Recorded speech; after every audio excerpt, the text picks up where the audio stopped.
नमस्कार फ्रेंड्स, आज की ब्रीफिंग के लिए हमारे साथ हैं doctor V K Paul, member Niti Aayog and chairman empowered group, and principal scientific adviser professor K Vijay Raghavan ji. Briefing will be mainly on the development of drugs, vaccines, technology for testing, development of indigenous kits. So I'll request Dr. Paul, sir, आप start करें. नमस्कार. कोविड-19 के खिलाफ जो विश्व का युद्ध है, देश का युद्ध है, लड़ाई है समाज की, उसमें अंतिम लड़ाई जो जीती जाएगी वो साइंस और टेक्नोलॉजी के माध्यम से जीती जाएगी. वैक्सीन से जीती जाएगी कि किसी को कोरोना पकड़ ही ना सके. दवाइयों से जीती जाएगी कि पकड़ भी ले तो भाग जाएगा. इतनी बीमारियां होती हैं लेकिन कारगर दवाई होती है तो हमें फ़िक्र भी नहीं होता है कि वो बीमारी हो जाए. और इसी तरह से हम टाइम पे उसका डायग्नोसिस करेंगे तो हमें हेड स्टार्ट मिलता है. हम वायरस को जल्दी इलाज की तरफ लेके जा पाते हैं. साइंस एंड टेक्नोलॉजी एक फाइनल फ्रंटियर है इस लड़ाई में और हमें बहुत गर्व होगा. हम सब जानते हैं कि हमारे देश का जो साइंस एंड टेक्नोलॉजी का बेस है, हमारी फार्मा इंडस्ट्री है. हमारा इंडस्ट्री साइंस एंड टेक्नोलॉजी का वाइडर इंडस्ट्री है, फार्मा के भी अलावा. ये दोनों डायमेंशंस बहुत ही स्ट्रॉन्ग है. हमारी इंस्टीट्यूशंस साइंस की, टेक्नोलॉजी की, हमारे IITs, हमारे इंडियन इंस्टीट्यूट्स ऑफ साइंस, हमारे नाइपर्स, हमारे आइसर्स, हमारे all India institute of medical sciences, PGI, CSIR institutions, DST institution, DRDO institutions, agriculture institutions, space, atomic energy. हमारा इतना बेस इस देश ने लिमिटेड रिसोर्सेज के बावजूद भी पैदा किया है. और बहुत खुशी से कहना चाहूँगा कि वो सारा तंत्र इस लड़ाई में लगा हुआ है. DBT, डिपार्टमेंट ऑफ बायोटेक्नोलॉजी, मैं कहना भूल गया, लेकिन वो तो बिल्कुल ही फोर फ्रंट पे हैं. उनकी आज सुनेंगे चर्चा. सारा तंत्र जुड़ गया है. Indian council of medical research, DBT four front पे हैं. हमारी इंस्टीट्यूशंस, हमारी इंडस्ट्री फोर फ्रंट पे है. और ये जो इतनी व्यवस्था बनी है वो पूरी जुड़ के इस लड़ाई में हमारे देश को कोरोना से बचाने के लिए और कोरोना को दूर करने के लिए पूरी तरह से सम्मिलित है. भारत की फार्मा इंडस्ट्री को फार्मेसी ऑफ द वर्ल्ड कहा जाता है. हमारी दवाइयाँ से ही बहुत सारी बीमारियों का इलाज, चाहे वो HIV की बात है, चाहे TB की बात है, चाहे वैक्सीन्स की बात है जो बच्चों को लगते हैं, बहुत मात्रा में ये हमारे देश के ही बने हुए वैक्सीन्स और दवाइयाँ सारे विश्व में जाती हैं और सारे विश्व में जानें बचाती हैं, स्वास्थ्य प्रदान करती हैं. और सारा विश्व आज देख रहा है कि दवाइयाँ जब बने, नई बने, पुरानी दवाइयों को रीपर्पस करके हम इस्तेमाल करें और वैक्सीन बने, तो ये एक पक्की बात है कि उसका बहुत सारा मैन्युफैक्चरिंग, डोमिनेंट मैन्युफैक्चरिंग हमारे देश में होगा. लेकिन उसके साथ साथ हम रिसर्च और R&D, रिसर्च एंड डेवलपमेंट करते हुए, अपनी इंस्टीट्यूशंस को, अपनी इंडस्ट्री को साथ लेते हुए, अपनी council, Indian council of medical research, DBT, DST, other institutions को लेते हुए, ऑर्गेनाइजेशंस को लेते हुए नई इजादें भी हम करने में लगे हुए हैं. और आज हम इसी कहानी को, इसी अचीवमेंट को, इसी जर्नी को अच्छी तरह से सुनेंगे.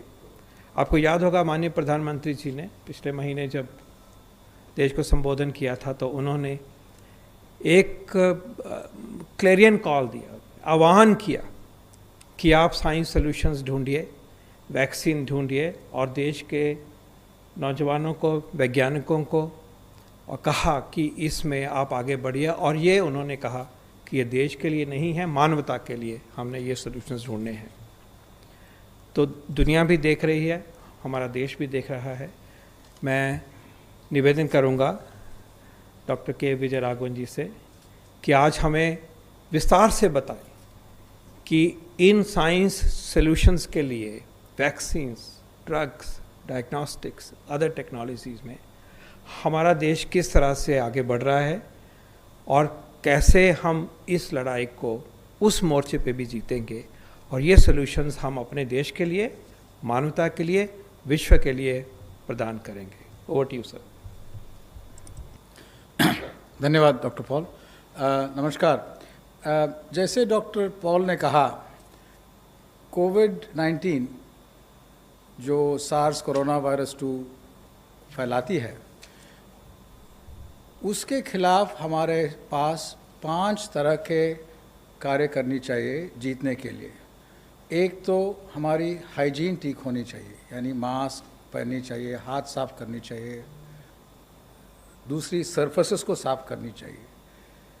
तीसरी, फिज़िकल डिस्टेंसिंग मीट करनी चाहिए। ये तीनों आसान लगते हैं, लेकिन जैसे लॉकडाउन निकलती है वो करना मुश्किल है, और उसके लिए साइंस एंड टेक्नोलॉजी से तरह तरह के सॉल्यूशंस निकालनी चाहिए। चौथे और पांचवें ट्रैकिंग और टेस्टिंग है। ये 5 हमारे हाथ में, हमारे सोसाइटी के हाथ में अभी भी हैं, जब हम वेट करते हैं वैक्सीन और ड्रग्स के लिए। वैक्सीन और ड्रग्स के साथ हम वायरस को और तेज़ी से अटैक कर सकते हैं डायरेक्टली, लेकिन हमें पहले समझना पड़ेगा वैक्सीन्स कैसे एक्ट करते हैं और कितना समय लगता है और बनने के बाद कैसा डिस्ट्रीब्यूट होता है। वैक्सीन्स एक तरह है कि वो जिस तरह से वायरस हमारे अंदर आके हमारे एंटीबॉडी रिस्पॉन्स उसके खिलाफ लड़ती है, लेकिन रोग इसीलिए फैलती है, the disease spreads because the antibody, the immune response takes a little longer and the virus by the time overwhelms us. With the vaccine के साथ हम जब वायरस आती है तब हम तैयार हो सकते हैं हमारे इम्यून रिस्पॉन्स के साथ। उसके लिए हमें इंजेक्ट करना पड़ता है कुछ वायरस जैसे ही प्रोटीन या पार्टिकल इंजेक्ट करना पड़ता है ताकि हमारा इम्यून सिस्टम तैयार हो। लेकिन एक चीज़ याद रखिए, वैक्सीन हम नॉर्मल लोग को देते हैं, बीमार या almost in very late stage लोगों को नहीं देते, साधारण पॉपुलेशन को देते हैं। इसलिए वैक्सीन का क्वालिटी, सेफ्टी बहुत ज़रूरी है कि पूरी टेस्ट हो। साधारणतः vaccine 10 to 15 years it takes और कॉस्ट होती है $200 या $300 मिलियन। अब हमारी कोशिश है कि जो 10 साल लगती है उसको 1 साल में करना चाहते हैं। अगर 1 साल में करना चाहते हैं तब हमें पैरेलल प्रोसेसिंग करनी पड़ेगी। Instead of working on one vaccine and seeing whether it works over a 10-year period and investing on that, we have to invest on 100 vaccines. The world is investing on more than 100 vaccines at the same time. Simultaneously, we have to go fast on the regulatory process without compromising quality. And we have to have manufacturing capabilities expanded while not compromising on our standard immunization program. And then we have to have distribution systems ready even after all this is done. This, instead of costing now $200 to $300 million, will cost you $2 to $3 billion. ये दुनिया अभी कर रही है, और जैसे doctor Paul ने बताया, हमारी वैक्सीन मैन्युफैक्चरिंग दुनिया में इट इज़ टॉप क्लास। हर बच्चा दुनिया में जिसको 3 वैक्सीन मिलती है स्टैंडर्ड इम्यूनाइजेशन में, उसमें से 2 हिंदुस्तान में बनती हैं। So Indian manufacturing is very, very good. Similarly for generics, which we'll come to later, for drugs, India is one of the world's largest generics provider. So that is in terms of a manufacturing capability.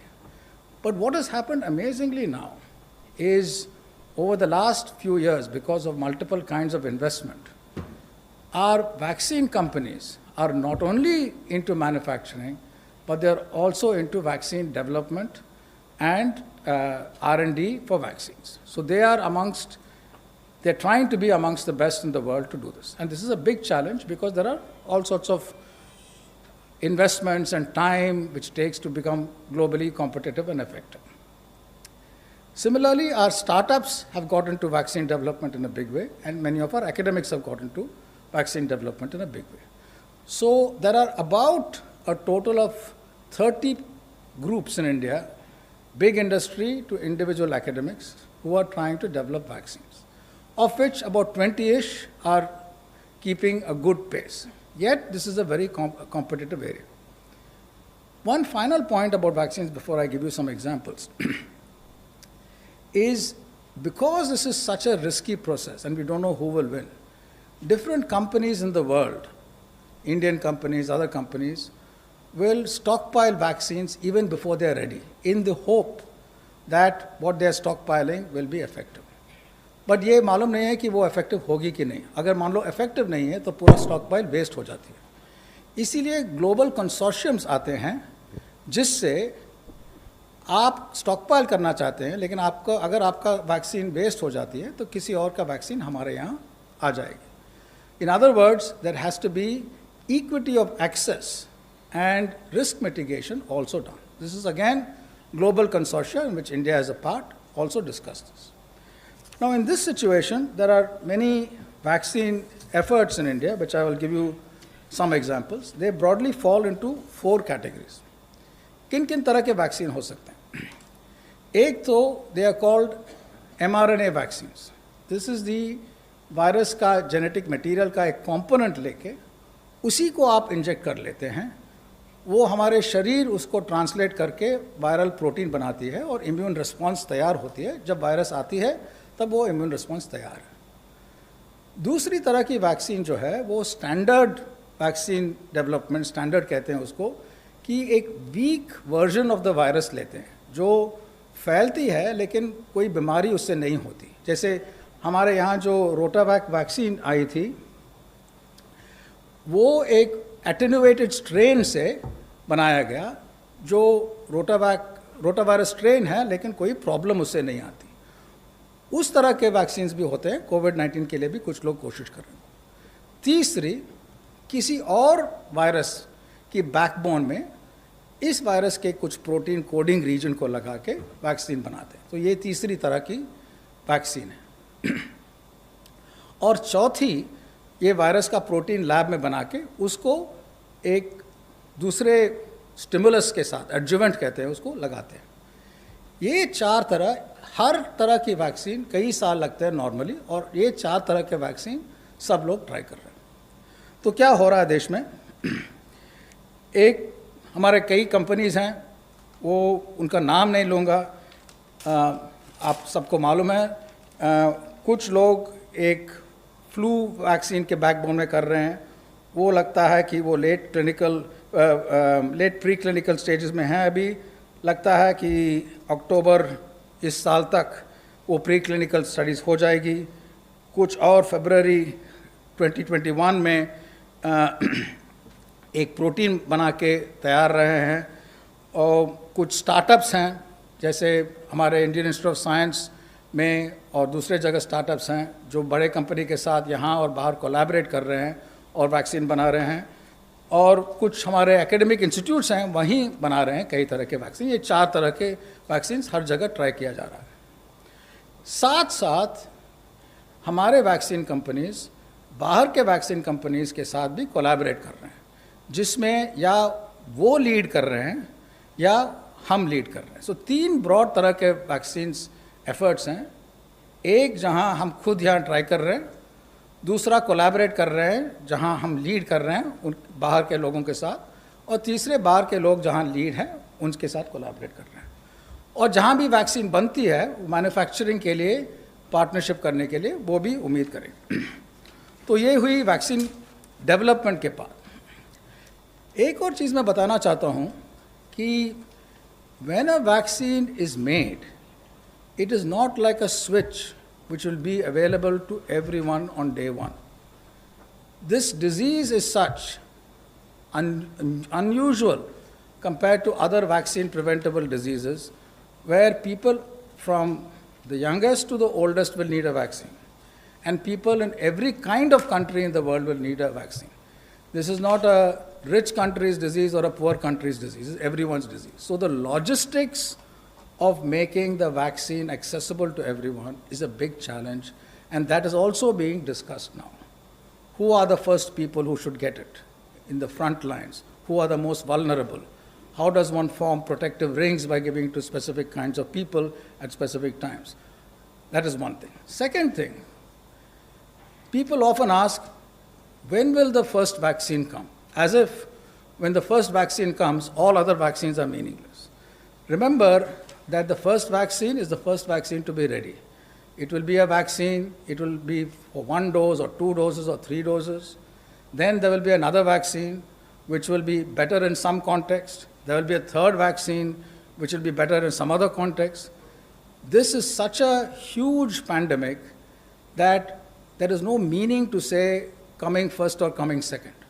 There is enough room for all players who are developing vaccines, so there is room for people who are going reasonably fast, there's room for those who are going slow and steady, and those who are coming a little later will learn from others and deliver.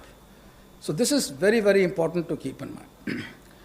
Now let us go to the next topic, which is about drugs. Just as vaccines can prevent the disease because our immune system attacks it as the virus enters us, drugs have a different kind of positive effect. It has a positive effect similarly, but a different kind. It attacks the virus chemically after it is entered. Now this is a very big challenge. It is a big challenge because the virus principally uses our machinery to replicate. There is not too much which is unique only to the virus. So a drug which is designed to attack the virus, if it is not done in a manner which attacks only the unique part, will attack our body parts also and will have huge side effects. But designing a drug which attacks only the virus is a very big challenge. Second challenge with drugs is the following. The virus comes into a cell, one virus particle can divide and result in thousands of particles in a cell. The result of this is that if you have a drug, you have to attack the virus early. Otherwise, the dose required to kill those thousands is too much in multiple cells, and you can't do that. Well, that is a challenge. You have to give it at the early stage. So drugs can be, which are given at the early stage. The advantage of drugs is that even after the disease itself has gone, there would be other kinds of drugs which are used to treat later symptoms. They are also very useful. So drug is very important. Now there are three broad categories of drugs which we can have. Two, I'll leave the third aside for now. Eighth, though, you look at drugs which are already available for all sorts of other illnesses. And by some rational analysis, you say that, look, these kinds of drugs can be repurposed to be used against COVID-19. That is very important. For example, if there's a drug which affects viral replication, then in one case, it could work over here. Remdesivir is such a case, right? So there are others which will affect the acidity of different compartments inside the body where the virus goes, and that could be more general. So there are these kinds of drugs which one can try, and proper efforts need to be made to check whether they work. The nice thing if they work is that you already have a drug which is available and it will work fast. The other is to design new drugs, and designing new drugs is a very, very big challenge. Just like with vaccine, it takes a very, very long time. And most attempts fail, therefore you have to try a lot. What we have embarked upon, something in India, is something rather unusual. In addition to our science agencies working on drug development and design and laboratory work, the CSIR and the AICTE have embarked on a drug discovery hackathon. Now, this is not a routine kind of hackathon. This is a very high-end hackathon where students are trained with information on how to do computational drug discovery, and they will get access to the expensive computational tools to design drugs. And once certain candidates look good computationally and having a right fit, they can then be taken through startups in partnership with CSR through laboratory routes to test. Will this work? This is very, very low probability of working if you try it on a small scale. But if you try it on a very large scale, you've bought enough lottery tickets, the hope is that some of them will be winners. So this is what is happening in drug discovery, both the repurposing and the new drugs. Finally, let me come to testing and diagnosis. First of all, one component of testing is to test for the presence of the virus. Those typically are called tests, which in common parlance today are called RT-PCR tests, but really they are testing for the viral genetic material. A new kind of test is likely to come up, which tests for the virus particles presence also. So there will be these two kinds of tests. The second kind is still not available. People are trying to make this in India and elsewhere on a commercial scale. Their quality needs to go up globally, that will happen. There are multiple kinds of nucleic acid tests, genetic material tests. The RT-PCR test is one. There are two other kinds of tests, one which involves a well-known technology called CRISPR-Cas9. A CSIR lab has developed that. That is likely to scale up well. There are variations on the RT-PCR. IIT Delhi has developed a version which is very good. There is another test which involves like a strip and fluorescence. Chitra Institute has developed that. So these are all different kinds of nucleic acid tests. And finally, there are tests which are called, in public parlance, antibody tests. You've heard a lot of concerns about them. The concerns come because there are two components those tests need to have. A high level of sensitivity, so that even if the antibody levels are antibody levels are very low, you will be able to detect it. That's sensitivity. And the other is specificity. The test should not detect something else. It should detect antibodies against this virus.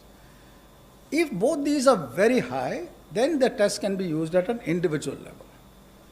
If they are high but not high enough for an individual level, they can be used in community surveillance, interpreted correctly in the context of the community you're doing. So that is also being scaled up. There are multiple routes which are happening, and this will also go up. Overall, in terms of testing, in addition to the specific tests, several new laboratories in a hub and spoke model pushed by the Department of Biotechnology in coordination with all the other science ministries is also taking place. So this is the summary of the vaccines, drug discovery and testing. Thank you. Thank you very much, sir. Friends, any question on this? I think, okay, number 13. Sir, एक चर्चा जो लगातार हो रही है कि virus जिस country के थ्रू गुजर रहा है वहाँ उसके इन्वायरमेंट के हिसाब से वो लोकलाइज होता जा रहा है।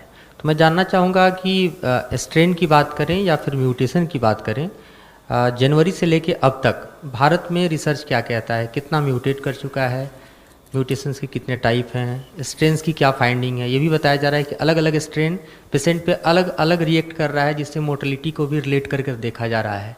उसके बारे में बताइए। सारी दुनिया में और यहाँ भी हमारे लेबोरेटरीज जब भी वायरस सैंपल लेते हैं, कई लोग उसकी जेनेटिक सीक्वेंसिंग करते हैं। उसका मतलब क्या है? पहले हमें ये ध्यान रखना चाहिए कि वायरस के सीक्वेंस के बदलाव से उसका प्रॉपर्टीज़ चेंज कर सकते हैं, लेकिन इसका मतलब ये नहीं है कि जब वायरस की सीक्वेंस में चेंज होती है उसका प्रॉपर्टीज़ हमेशा चेंज होती है। यानी कि कई बार ऐसा हो सकता है कि कुछ जगह वायरस के सीक्वेंस में चेंज हो जिसमें उसकी प्राइम एक्टिविटी में कोई फ़र्क नहीं पड़ती, लेकिन वो उससे ये अंदाज़ हमें मिलती है कि कहाँ कहाँ से वायरस आई, उसकी जोग्राफिकल डायरेक्शन पता होती है, सिर्फ और कुछ नहीं मालूम होती है। उससे कंक्लूड करना कि इस चेंज से ये जो इन्फेक्शन की रेट हो रही है, बदलाव ये हुई, वो जंप नहीं कर सकते। वो करने के लिए काफ़ी और टेस्ट भी चाहिए। इन्फेक्शन रेट्स का बदलाव और क्या होता है हर जगह में, वो कई कारणों से होते हैं। वायरस एक कारण है, दूसरा हमारे शरीर के कारण है, तीसरा क्राउडिंग के कारण, चौथा अस्पताल में क्या क्या होती है वो कारण है। तो ये जब 10-15 पैरामीटर हैं जिससे आउटकम बदलते हैं, हमें बहुत ध्यान देनी चाहिए कि एक बदलाव से क्या कंक्लूजन ले या ना ले। लेकिन वायरस के जेनेटिक सीक्वेंस के चेंज से साधारणतः ये पता चलता है कि उसका रूट्स क्या हुई है। अब तक हमें ऐसा चेंज नहीं दिखाई दिया दुनिया में या यहाँ कि कुछ चेंज ऐसा हो कि उसका जो फंडामेंटल प्रॉपर्टीज़ पहले से जनवरी से अब तक चेंज हुई है। क्योंकि हमें ये भी मालूम है कि वायरस के जिस एरिया क्या क्या करती है, जो खास एरिया है जिससे इफेक्ट होती है, उसमें से कोई खास चेंज नहीं हुई है। 174. Hi, Jacob Koshi from the Hindu. Yeah. So that there has been a lot of talk about a vaccine candidate that was prepared, that has been developed at Oxford University, and which Serum Institute also announced that they would be probably taking forward. But initial studies show that even though they are testing it out in human volunteers, when it was tested on monkeys, it turned out that it did not really prevent the spread of the virus among the monkeys, but it prevented it from pneumonia. I mean, more serious manifestations of the disease. So, if at all were such a vaccine to be available, and would that serve India's purposes, or would it be ideal to wait for a vaccine that meets all the standards as vaccines typically in a normal world always do, or would we also be open to settling for whatever is the best available? In vaccine development, we always settle for the best available when a first vaccine comes. And research labs and companies never stop developing a better vaccine. So it is always puzzling to many people. We already have a vaccine for measles or rubella or rotavirus. Why are companies doing more and more? Because they want to move the efficacy from 55% to 59%. They want to move the cost from 100 rupees to 60 rupees. They want to remove a cold chain. Similarly, these kinds of vaccines, we don't know yet. Typically, in animal trials, one of the principal reasons of animal trials was to get answers which you can guess about what happens in humans. But one of the standard criticisms of animal trials was that how much can you extrapolate into humans? In terms of toxicity, for example, you can extrapolate in very many contexts. In terms of immunogenicity, a little likely, but there are some caveats. In terms of disease responses, right, to jump to a conclusion, it depends on who you are. In one perspective, it's the glass half empty. In another perspective, it's the glass half full. So this is a big issue because we really don't know how primate studies will go on. But remember, the whole point which we're doing here is this would be a matter of concern if this were the only vaccine attempt being taken. But this is one amongst many. So let's see what happens. Too early to say. 154. Sir, पूरे देश से लोग वापस जा रहे हैं अपने गांवों की तरफ, इधर वापस जा रहे हैं। क्या कोई ऐसा डाटा भी कलेक्ट हो पाया है कि रूरल एरियाज में क्या स्थिति है? I think the question should be specific. This is on the research side and science side. अगर आप हेल्थ वाला या होम मिनिस्ट्री वाला इशू करेंगे तो we will be diverting. Let us focus on this science and technology in research side. ठीक. Okay, 16 Neelu. Sir, आपने एक बताया कि यूनिक आइडिया लिया ड्रग डेवलपमेंट के लिए और बहुत सारे स्टार्टअप्स को, साइंटिस्ट को, इंस्टीट्यूशंस को एक साथ जोड़ दिया, उसके लिए प्लेटफॉर्म बनाया और अलग अलग सब लोग मिलके एक साथ डेवलप कर रहे हैं. 2 महीने लगभग हो गया, आपने ही खुद इसमें इनिशिएटिव लिया था और 2 महीने हो गए. कहाँ तक हम पहुँचे? कुछ डेवलपमेंट कुछ अच्छा लग रहा है कि जिसमें हम अभी ट्रायल पे जाए, ह्यूमन ट्रायल पे या एनिमल ट्रायल पे कहीं किस पे जा सकें हम? ज़रूर. इसका जवाब देने के लिए, समझने के लिए एक चीज़ हमें ध्यान रखना पड़ेगा कि क्या क्या कंपोनेंट्स हैं जो वैक्सीन डेवलपमेंट में आती है. एक तो आपके लेबोरेटरी ऐसी होनी चाहिए जहां आप वायरस के जेनेटिक सीक्वेंस को लेके किसी और ऑर्गेनिज्म या मान लीजिए यीस्ट पे, हाँ, बेकर्स यीस्ट में डाल सकते हैं ताकि वो वायरल प्रोटीन बहुत ज़्यादा बनाए। ये पेपर में लगता है कि बहुत आसान है, लेकिन ऐसा करने वाले लेबॉरेटरी जो ठीक से कर सकते हैं, आइसोलेटेड कंडीशंस में कर सकते हैं, कम है। वो भी लोग किए हैं, या 2-3 लेबॉरेटरी किए हैं, तो वो स्टेज आना ज़्यादा मुश्किल नहीं है। वैक्सीन डेवलपमेंट में हर स्टेज जब आगे जाते हैं मुश्किलता ज़्यादा बढ़ती है।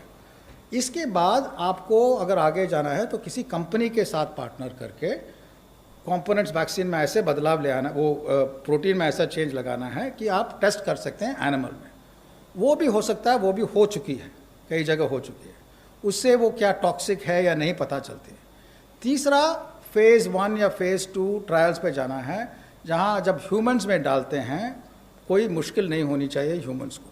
वो बहुत मुश्किल है और वो इंडियन कंपनीज या इंडियन कोलैबोरेटर्स अब तक आए नहीं। लगता है कि कुछ महीने में, 5-6 महीने में आ जाएंगे।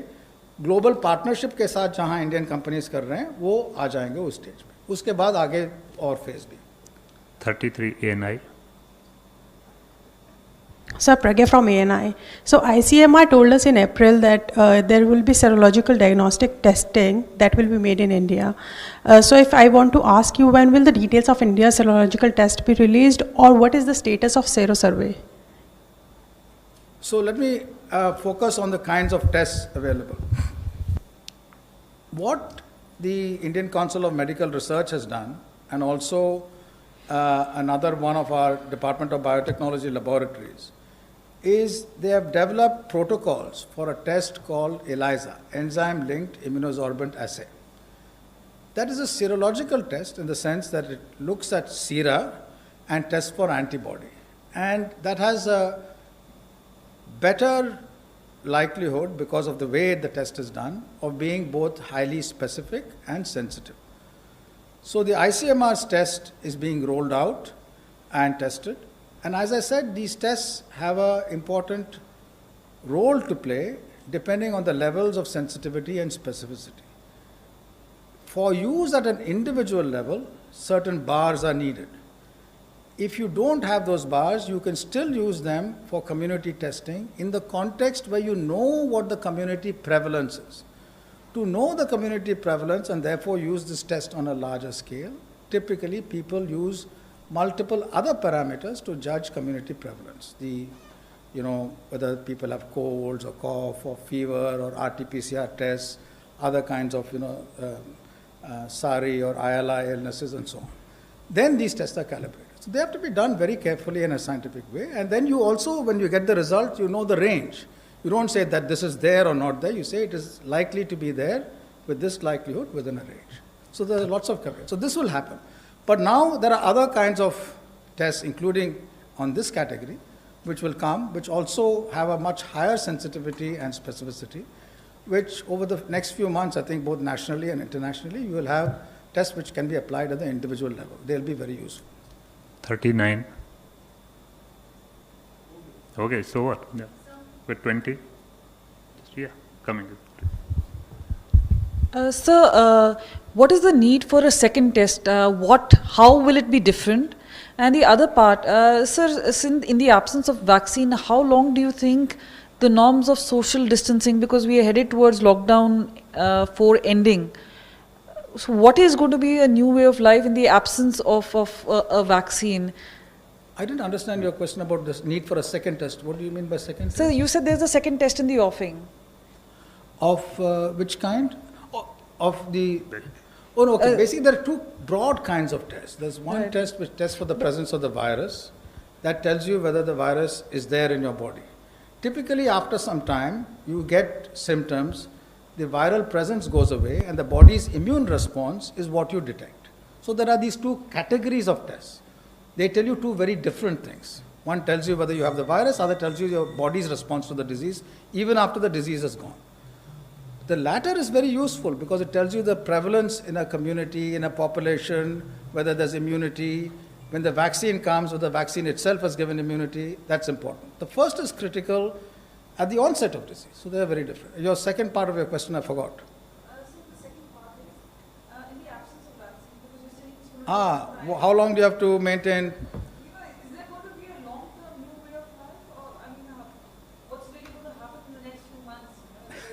Leave the lights.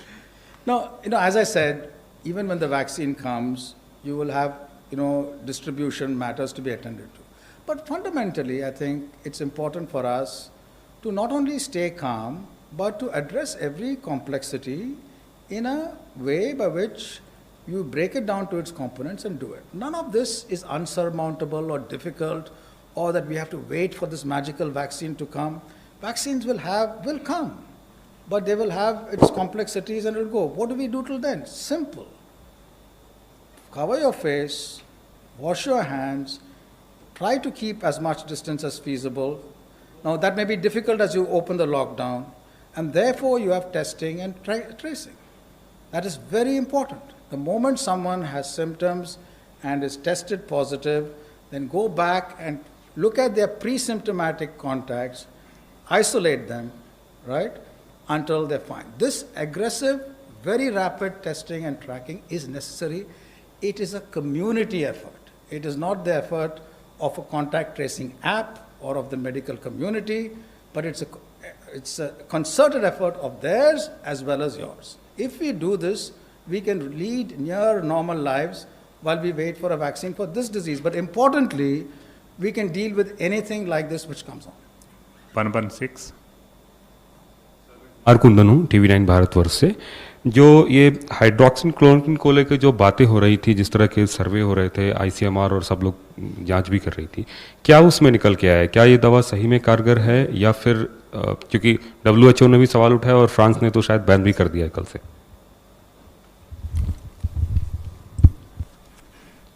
Hydroxychloroquine Covid में जो इस्तेमाल हो रही है, उसके ऊपर दुनिया में काफ़ी काम है। सिर्फ WHO का मेन ट्रायल जो है सॉलिडारिटी, जिसकी चर्चा हुई है, वही एक नहीं ट्रायल है। बहुत सारे देश अपने तरीके से हाइड्रोक्सीक्लोरोक्विन को देख रहे हैं और अपने देश में भी इस पे काम हो रहा है। हम जब इस मेडिसिन को देखते हैं, इसका एक्सपीरियंस देखते हैं, पिछला मलेरिया में इस्तेमाल हुआ है, जो क्लोरोक्विन कंपाउंड मेन कंपाउंड है, हाइड्रोक्सीक्लोरोक्विन रिलेटेड कंपाउंड है। इसकी जो साइड इफ़ेक्ट्स हैं उससे भी कम है। लॉन्ग टर्म यूज़ होता है उसका रूमेटॉइड में और भी ऑटोइम्यून डिजीज़ में। तो ये फेमिलियर ड्रग है, देश में खूब बनती है और इनएक्सपेंसिव है।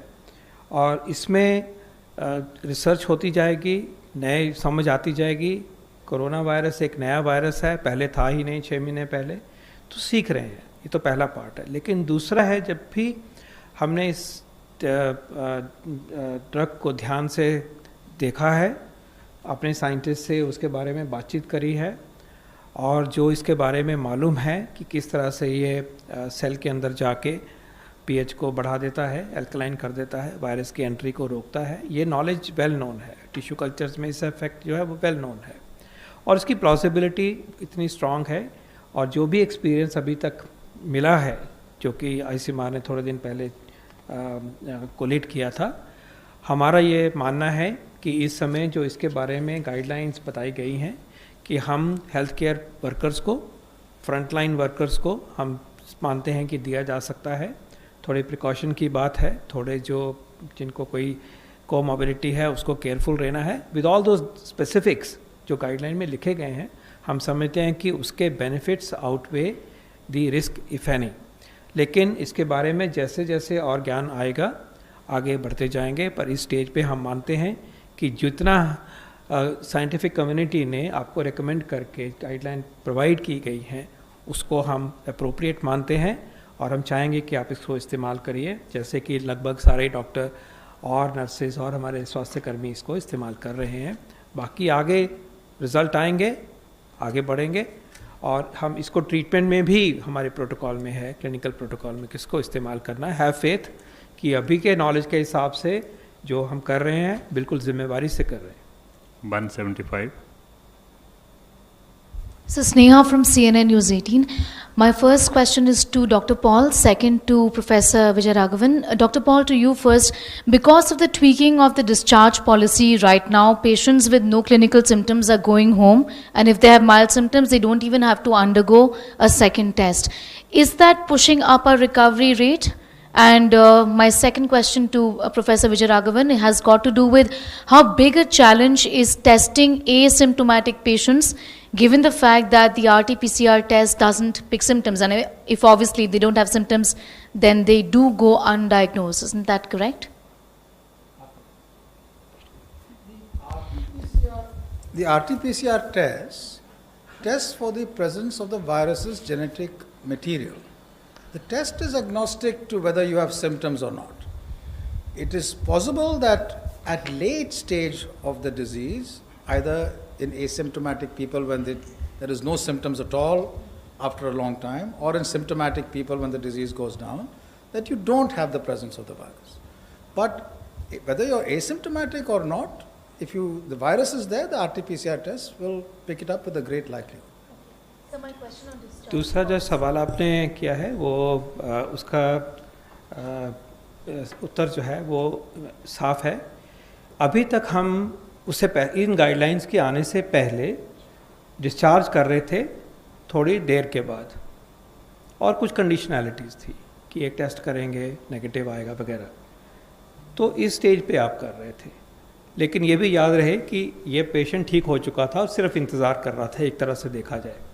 और जब ये सामने आया डेटा से कि हमारे पेशेंट टाइमली रिकवर हो रहे हैं, और ये भी डेटा सामने आया कि वायरस नेगेटिव जल्दी हो जाता है, और अगर बाई चांस पॉजिटिव भी हो तो वो इनएक्टिवेटेड वायरस होता है शायद, तो कॉन्फिडेंस आया साइंटिफिक कम्युनिटी में क्लिनिशियंस के, और डेटा को देखने के बाद इसको कहा गया कि आपको इतनी दूर तक नहीं, देर तक नहीं, यहाँ पे आप डिस्चार्ज कर सकते हो, माइल्ड के इसको थोड़ा जल्दी, मॉडरेट को यहाँ पे, और सीवियर जो होगा उसको बाद में। तो नेचुरली जो अब हमारे डिस्चार्जेस हुए हैं वो इसके बाद एक्सेलरेट हुए हैं, और वो उस मैथ्स में दिख रहे होंगे। लेकिन ये भी याद रहे कि इसके पहले बहुत सारे ये लोग रिकवर हो चुके थे, हम उनको काउंट नहीं कर रहे थे क्योंकि वो डिस्चार्ज नहीं हुए। तो दोनों तरह से देखें तो ये इसी तरह से ये सिचुएशन इमर्ज हुई है। But all this is good and positive, because confidence मिला है कि कम देर तक रखने के बावजूद भी घर भेज सकते हैं पेशेंट को सेफली, और दूसरा हमें बेड्स वेकेट होंगे टाइमली, ये भी अच्छा हुआ है, रिकवरी रेट में रिफ्लेक्ट हुआ है, तो वो भी एक सच्चाई सामने आई है। Last question, 158. So my question is for Mr. Paul. Sir, as head of the Medical Management Committee, so how would you look at and how would you advise the government on how to go forward as far as the lockdown is concerned? Would you be looking at a absolute dip in terms of the total number of cases as far as COVID is concerned? What would be the parameters that you would be looking at? And secondly, even as we are seeing migration take place, the number of cases are rising rapidly in the receiving states. So what is the mechanism for ramping up testing and treatment facilities in those states which will be receiving tens of thousands, if not lakhs of migrants who could potentially be carriers, and many believe are carriers of COVID? जो आपका second सवाल है वो उसकी चर्चा अलग forum में होनी चाहिए, और हो भी रही है यहाँ पे बार बार।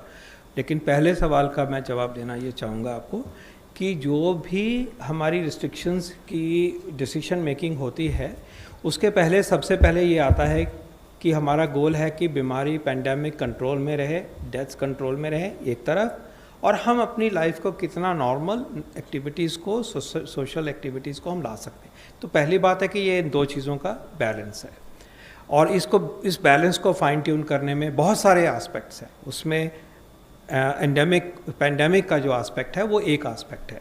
लेकिन हैविंग सेड दैट, इस तरफ जब हम देख रहे हैं तो ये देखना है हमें कि हमारे जो पैंडेमिक का साइज़ इतना ही हो कि हमारे ट्रीटमेंट करने की व्यवस्था के नीचे रहे। हमारे ट्रीटमेंट करने की जितनी हमें ज़रूरत पड़ेगी, हॉस्पिटल बेड्स की बात है, सर्विसेज की बात है, डॉक्टर्स की बात है जितना, तो हम एपिडेमिक को उसके बाहर जाना को नहीं दे सकते, क्योंकि उसके बाहर जब जाएगा तो बैड आउटकम्स होंगे। तो जो मेन कंसिडरेशन आप कहेंगे अगर इस फ्रंट पे, वो ये रहेगी कि क्या सिचुएशन हमारे काबू में है, और इसका जो फैलाव है इतना है कि उसको कंटेन किया जा सकता है, और उसको साथ लेते हुए कितनी नॉर्मल लाइफ को हम कलेक्टिवली मिलके हम उसको ना समझ सकते हैं। और ये सब चर्चा जो है सेक्टर वाइज भी होती है और प्रदेश सरकारों के साथ भी होती है। तो कॉम्प्लेक्स है, लेकिन इसी सोच से हम आगे बढ़ेंगे। सर मैं रिक्वेस्ट करूंगा आपसे थोड़ा समराइज करना चाहिए सर। धन्यवाद। आज हमने चर्चा करी है जो हमारे रिसर्च, साइंस, टेक्नोलॉजी और मैं सबसे पहले धन्यवाद करूंगा डॉक्टर विजय राघवन जी का, हमारे प्रिंसिपल साइंटिफिक एडवाइज़र हैं, कि आपने बड़े अच्छे तरीके से सारी जो पूरी लैंडस्केप है उसको हमें अच्छी तरह से समझाया। 2-3 बातें ऐड करूंगा और समाप्त करूंगा कुछ ही मिनटों में। सबसे पहले मैं ये कहना चाहूँगा कि एक इस परिप्रेक्ष्य में जो हमारा रेगुलेटरी सिस्टम होता है उसकी बहुत बड़ी भूमिका होती है। मान लीजिए कि एक दवाई को हमने देश में लाने की परमिशन देनी है या ट्रायल करना है या वैक्सीन का ट्रायल करना है, उसमें क्योंकि ह्यूमन सेफ्टी का एंगल बहुत बड़ा होता है कि उसमें फ्रॉड नहीं हो, गलती नहीं हो, ऐसा ना हो कि वो नुकसान ही कर दे, तो रेगुलेशन उसको पकड़ने की कोशिश करती है, तो टाइट देखती है, स्क्रूटनी करती है। तो मैं बहुत खुशी से कहना चाहूँगा कि जो हमारा रेगुलेटरी सिस्टम है, जो CDS को है, office of the drugs controller general of India है, और इसी तरह के रेगुलेटरी सिस्टम ICMR के अंतर्गत जो हैं, DBT के अंतर्गत हैं, वो बिल्कुल उनको इतना वो अपने मिशन मोड में काम कर रहे हैं।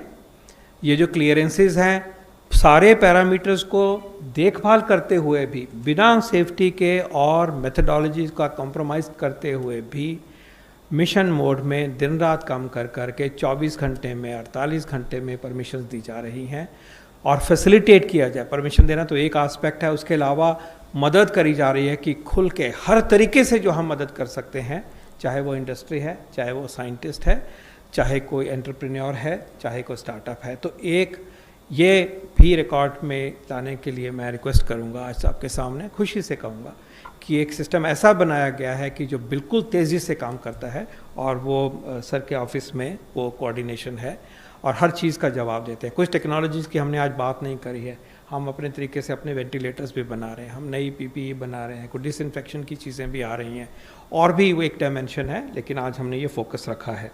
सीरो एपिडेमियोलॉजी का एक सवाल था, वो ICMR 69 ज़िलों में कर रहा है। उसके रिज़ल्ट हमें उम्मीद है कि हम अगले हफ्ते उन रिज़ल्ट्स को साझा करेंगे, और उससे जो सीख मिलेगी उसमें साइंस को भी मदद होगी और हमारी पूरी स्ट्रेटजी को भी मदद होगी, और जो सवाल आप पूछ रहे हैं कि कैसे आगे बढ़ा जाए उसमें भी हमें मदद होगी। ये खुशी की बात है। अगर मैं समराइज़ करूं कि हमने आज क्या सुना, राइट, तो सबसे पहले मोटे तौर पे कह सकता हूं कि जो डायग्नोसिस है, किट्स की बात करी जा रही है, तो मैंने सीखा है आज कि लगभग 20 कंपनीज ने हिंदुस्तान की लगभग 20 कंपनीज ने डायग्नोस्टिक किट देश को प्रदान किए हैं, और जब हमारी ज़रूरत पूरी हो जाएगी तो दुनिया को देंगे।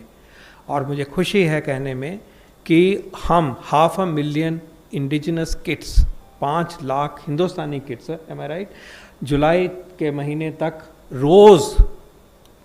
रोज़ 5 लाख की कैपेसिटी हिंदुस्तान की इंडस्ट्री की इन 20 लगभग कंपनीज, और इससे भी ज़्यादा जो और जुड़ जाएंगी, हम दे पाएंगे। तो ये एक पहली अचीवमेंट है। दवाई के फ्रंट पे मेरे नॉलेज में है कि हम बहुत सारी मेडिसिन्स को ट्राई कर रहे हैं, उनको मैं आज नाम लेना चाहूँगा सर आपके समक्ष। फेविपिरावीर एक दवाई है, वो जो बाकी एंटीवायरल ड्रग्स होती हैं वो सारे VIR के नाम से जुड़ी होती हैं। एक ओरल मेडिसिन है, इसको एक बिल्कुल ट्रायल में चली हुई है। एक हिंदुस्तान का एक प्रोडक्ट है, प्लांट से बना है, फाइटो फार्मास्यूटिकल कहते हैं, ये CSIR की लेबॉरेटरी से और DBT लेबॉरेटरी से आगे बढ़ा है। इसका ट्रायल ACQH कहते हैं, इसका नाम जो अभी है, उसका ट्रायल चला हुआ है। These are all Indian trials. एक इटोलिजुमैब है जो कि एक आर्थराइटिस में दी जाती है, सोरेटिक आर्थराइटिस में, लगता है कि उसका इसमें रोल है, उसका एक ट्रायल चला हुआ है। BCG वैक्सीन जो है वो अगर हमने बचपन में लिया होगा, अगर हम दोबारा ले तो हमारी बॉडी जो है उसका एक इम्यून सिस्टम अपने आप से ऊपर आ जाता है, टाइट हो जाता है, रिस्पॉन्ड करता है, और वो फाइट करता है जनरल सब चीज़ों के लिए, और कोविड को भी फाइट करता है, ये ऐसे लगता है। इसका ट्रायल हिंदुस्तान में चला हुआ है। माइकोबैक्टीरियम W है, वो भी एक रिलेटेड कंपाउंड है, वो भी इसी तरह से जैकअप करता है इम्यूनिटी को, उसका ट्रायल PGI में है और इंस्टीट्यूशंस में है। कन्वेलेसेंट प्लाज्मा का ट्रायल ICMR ने अपने देखरेख में करवा रहे हैं। इसी तरह से एक दवाई अर्बिडोल की तरफ नज़र है CSIR की। इसी तरह से आपको मालूम है कि देश हाइड्रोक्सीक्लोरोक्विन पे भी लगा हो, जैसे मैंने अभी कहा, और रेमडेसिविर पे भी नज़र है, सॉलिडेरिटी ट्रायल के भीतर भी और उसके बाहर भी। तो कहना चाहूँगा कि ये रियल ड्रग मॉलिक्यूल्स जो हैं वो हमारा देश इनको टेस्ट कर रहा है और अग्रणी श्रेणी में है इनको टेस्ट करते हुए, और पूरे rules, regulation, science, safety, ethics उन सब से मिला के इसको किया जा रहा है। और वैक्सीन में मेरी सर समरी जो मैंने आपसे सुना वो समरी ये है कि अगर हम इंडस्ट्री की बात करें तो कम से कम 8 वैक्सीन कैंडिडेट्स के ऊपर काम हो रहा है, जिनमें से 4 रिलेटिवली आगे हैं। ये बहुत बड़ी बात है और ये बनेंगे यहाँ पे। और अगर हम उन वैक्सीन कैंडिडेट्स की बात करें जो हमारे साइंस, नेशनल साइंस लेबॉरेटरीज़ बना रही हैं हमारे देश की, चाहे ICMR की लेबॉरेटरीज़ हैं, DBT की हैं, CSIR की हैं, तो वो सर मुझे पता है लगा है कि 6 कैंडिडेट्स हैं हमारे पास, और उनमें से 2-3 हमें बहुत उम्मीद है और ये हम चाहेंगे कि वो कम्पीट करें, देखें कौन सबसे अच्छा है। तो ये बड़ा काम जो है वो हो रहा है। लास्ट में मैं सबसे पहले 2 पॉइंट ये कहना चाहूँगा कि इसी प्रेस कॉन्फ्रेंस के माध्यम से हमारे देश के वैज्ञानिक हैं, स्टार्टअप हैं, इंडस्ट्री है, एकेडमिक इंस्टीट्यूशंस हैं, जिनके पास भी क्लिनिशियंस हैं, इस डायमेंशन में रिसर्च एंड डेवलपमेंट कोविड के लिए करने के लिए आइडिया भी है, वो प्लीज़ नीति आयोग को लिखें या प्रिंसिपल साइंटिफिक एडवाइज़र साहब के ऑफिस में लिखें। हमें पहुंचना चाहते हैं उस तरफ, आपके आइडिया को पूरी गंभीरता से लेके उसकी पूरी मदद करने के लिए कोशिश करेंगे। ये व्यवस्था बनी हुई है और उसमें हम आपके साथ जुड़ेंगे। और हैकाथॉन की जो बात करी है, सोचा जाए तो वो भी उसका एक हिस्सा है कि आइडियाज़ को इकट्ठा करें, हिंदुस्तानी आइडियाज़ को इकट्ठे करें, हिंदुस्तानी सॉल्यूशंस बने। और इसके लिए मैं इनवाइट करूँगा कि हमारे वैज्ञानिक, स्टार्टअप, इंडस्ट्री, एकेडमिक्स सब आगे आएँ। दूसरा, आप मीडिया ने बहुत बड़ी भागीदारी निभाई है देश में जन आंदोलन बनाने में, देश में अवेयरनेस बढ़ाने में, बिहेवियर चेंज लाने में। तो उसी तरह से मैं कहूँगा कि जो देश के वैज्ञानिक हैं और देश की जो वैज्ञानिक उपलब्धियाँ हैं, कोविड की भी और कोविड के बाहर की भी, आप उनको प्लीज़ सराहना करिए, उनका फोकस में लाइए, उनको भी हीरो बनाइए। ये बहुत आगे तक जाएगा। जैसे मैंने कहा, जब ऐसी मुसीबत आती है तो साइंस के सॉल्यूशंस आज की शताब्दी में काम आएंगे और पिछली शताब्दी में भी, उससे पहले भी उन्होंने ही मानवता को बचाया है। तो आप प्लीज़ उसको सेलिब्रेट करिए। और आपको सैल्यूट करता हूँ कि जो आपने बिहेवियर चेंज देश में लाने में जो योगदान दिया है, बहुत बहुत बड़ी बात है ये। लास्ट में अब हम धन्यवाद करेंगे 3 बारी। सबसे पहले मैं धन्यवाद देना चाहूँगा जो हमारे साइंटिस्ट हैं, जो जूझ रहे हैं। और मैं आपको एश्योर कर दूं कि ये जो काम किए जा रहे हैं, चाहे ड्रग है, चाहे डायग्नोस्टिक है, बहुत मेहनत का, बहुत प्रिसाइज, बहुत सेफ्टी से काम किया जाता है। वायरस के साथ आप डील कर रहे होते हो, बहुत प्रिसीजन से काम होता है, बेस्ट प्रैक्टिसेस होती हैं। तो हम अपने जो वैज्ञानिक हैं सर, उनको हम धन्यवाद देना चाहेंगे। दूसरे हम धन्यवाद देना चाहेंगे जो हमारी इंडस्ट्री रिसर्च भी कर रही है और आगे भी संभव करेगी कि स्टॉक पाइलिंग हो, करोड़ों डोजें बनेंगी दवाइयों की और वैक्सीन्स की, उसकी तैयारी में जो लगी है एकजुट होकर अपने रिसोर्सेज के साथ, अपने जोश के साथ, उनका हम धन्यवाद करेंगे।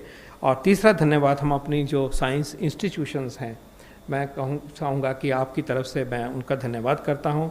Indian council of medical research, department of health research का, डिपार्टमेंट ऑफ बायोटेक्नोलॉजी DBT का, department of science and technology DST का, department of research and development जो हमारी DRDO है, डिफेंस रिसर्च की, CSIR का, डिपार्टमेंट ऑफ एटॉमिक एनर्जी भी जुड़े हुए हैं। आपको खुशी होगी कि सारा जहाँ भी साइंस लोकेटेड है वो सब इस लड़ाई में है, उनका धन्यवाद करूँगा। डिपार्टमेंट ऑफ आयुष का धन्यवाद करूँगा। और जो हमारी एकेडमिक इंस्टीट्यूशंस हैं, साइंस इंस्टीट्यूशंस हैं, क्लिनिकल इंस्टीट्यूशंस हैं, पेशेंट वहाँ हैं, और जो हमारे रिसर्च कम्युनिटी में रिसर्च करेंगे जब ये वैक्सीन वहाँ जाएगा, मैं उनको सैल्यूट भी करता हूँ और धन्यवाद भी करता हूँ। Thank you so much. जय हिंद। धन्यवाद sir. Thank you very much friends.